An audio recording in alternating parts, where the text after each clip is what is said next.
कसे मग लाल टोमॅटो. तर नमस्कार मित्रांनो, मी संदीप. तर मित्रांनो, आज सर्वोदयनगरचा बाजार होता. तर आपण बाजारला गेलो होतो.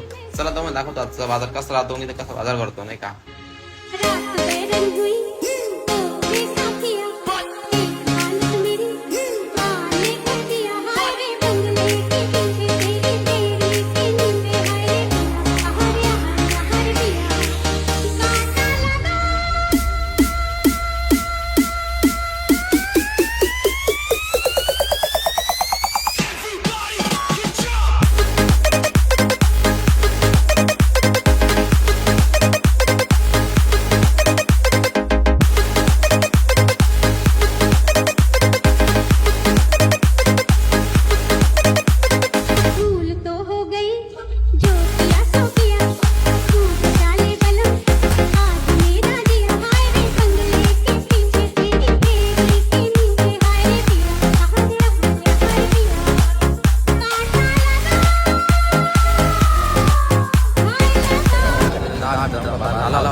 एवढं घेतलं निघालो.